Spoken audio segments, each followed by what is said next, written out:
नमस्कार. श्री गुरुदेव दत्त. श्री गुरुदेव दत्तांच्या श्री गुरुचरित्र या प्रभावी ग्रंथाच्या अध्यायांचे मराठीमधून कथासार आपण पाहणार आहोत.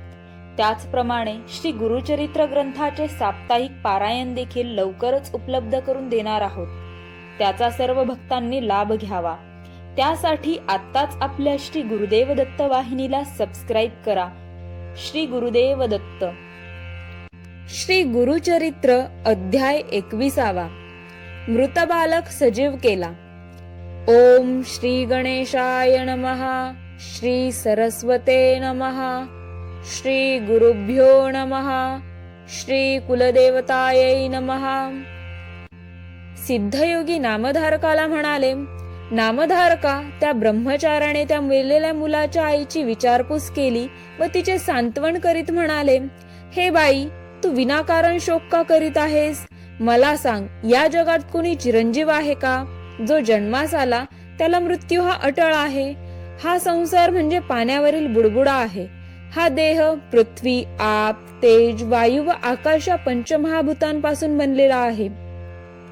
ही पंचमहाभूते विलग झाली की या देहाचा नाश होतो.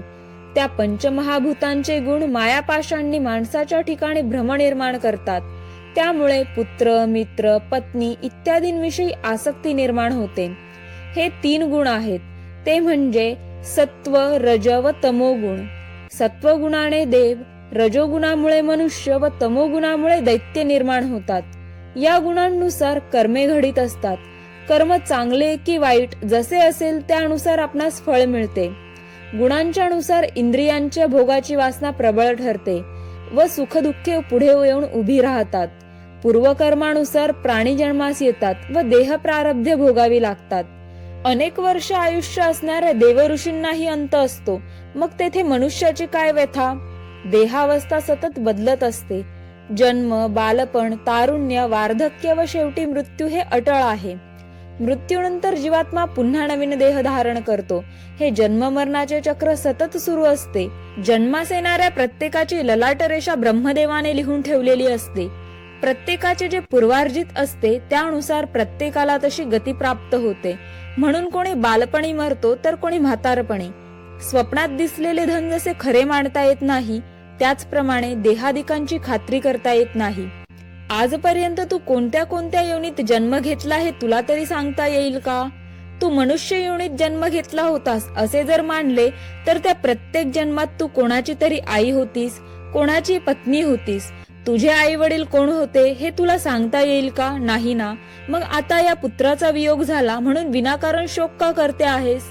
हा देह पंचभौतिक आहे. हा देह चर्म, मांस, हाडे, मूत्र यांचा नश्वर गठ्ठा आहे. कसला पुत्र आणि कसला मृत्यू? तू विनाकारण शोक करीत आहेस. आता हे मुलाचे प्रेत अग्निसंस्कारांसाठी देऊन मोकळी हो.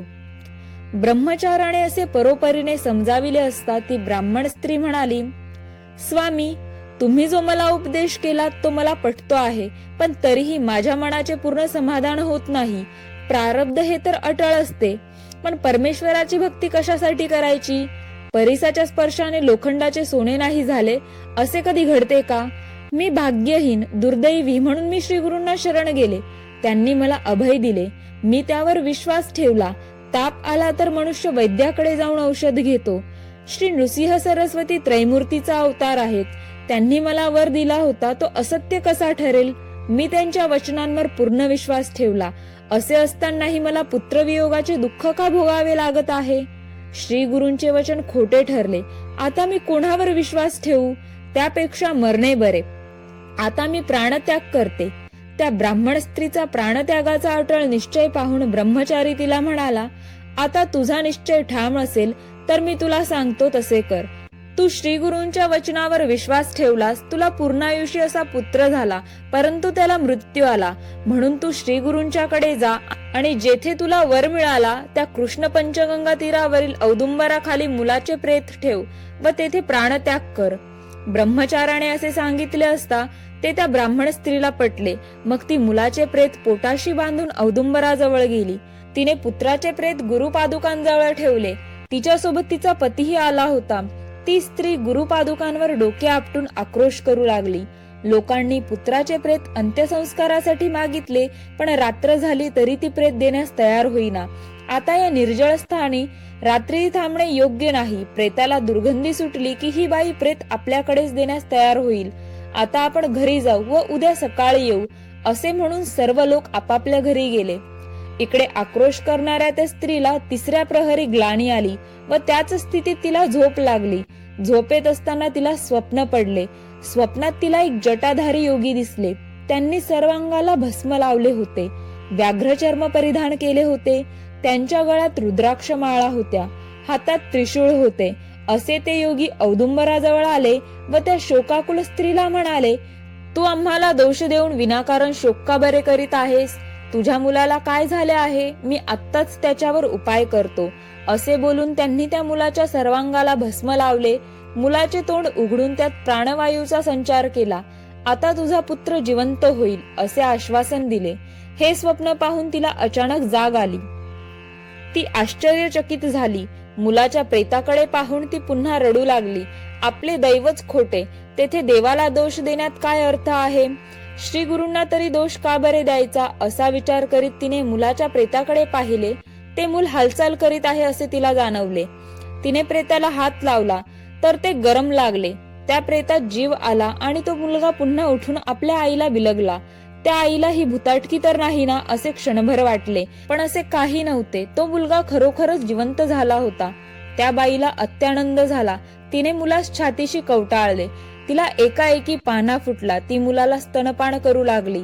तिने आपल्या पतीस जागे केले. आपला मुलगा जिवंत झालेला पाहून त्याला अतिशय आनंद झाला. ही सर्व श्री नृसिंह सरस्वतींची अगाध लीला याची तिला खात्री पटली. मग त्या पती पत्नींनी स्नान करून औदुंबरास प्रदक्षिणा घातल्या. श्री गुरूंचे अनेक परींनी स्तवन करून क्षमायाचना केली. श्री गुरूंच्या पादुकांची यथासांग पूजा करून भक्तिभावाने श्री गुरूंचे स्तवन केले. त्याच वेळी गावातील ब्राह्मण मुलाच्या प्रेतावर अंत्यसंस्कार करण्यासाठी तेथे आला. मुलगा जिवंत झालेला पाहून सर्वांना आश्चर्य वाटले. सर्वांनी श्री गुरूंचा जय जयकार केला. मग त्या ब्राह्मण पती पत्नींनी तेथे ब्राह्मण भोजन घालून मोठा आनंदोत्सव साजरा केला. ही कथा सांगून सिद्धयोगी नामधारकास म्हणाले, नामधारका, औदुंबर क्षेत्र महिमा कसा आहे याची एक कथा मी तुला सांगितली. अशा अनेक कथा आहेत. औदुंबर स्थळी श्री गुरूंचे कायम वास्तव्य असते. तेथे जाऊन श्री गुरूंची सेवा केली असता सर्व इच्छा पूर्ण होतात. याचा अनुभव अनेकांनी घेतला आहे. श्री गुरूंची चरणपूजा केली असता वंध्य स्त्रीला पुत्र संतान लाभते, दरिद्री माणसाला लक्ष्मी प्राप्ती होते, रोगी माणसाला आरोग्य लाभते, कधीही अपमृत्यू येत नाही. श्री गुरूंची भावभक्तीने पूजा केली असता सर्व मनोकामना पूर्ण होतात. जो कुष्ठरोगी असेल त्याने श्री गुरु चरणांची पूजा केली असता शरीर सुवर्ण होते. याविषयी संदेह बाळगू नकोस. श्री गुरु चरण पादुकांची पूजा केली असता हृदय विकार, गंडमाळा, अपस्मार इत्यादी दोष नाहीसे होतात. मंदमती, बहिरा, मुका, पंगू, रक्तपितीग्रस्त यांनी औदुंबराची सेवा केली असता सर्व दोष जातात. चतुर्विध पुरुषार्थाची प्राप्ती होते. श्री गुरूंचे वास्तव्य असलेला औदुंबर म्हणजे या कलियुगातील कल्पवृक्षच होय. नामधारका, श्री गुरु नृसिंह सरस्वतींचा महिमा किती सांगावा. सरस्वती गंगाधर म्हणतात, श्री गुरुचरित्र म्हणजे प्रत्यक्ष कामधेनूच आहे. त्याचे भक्तिपूर्वक श्रवण पठण केले असता सर्व इच्छा पूर्ण होतात.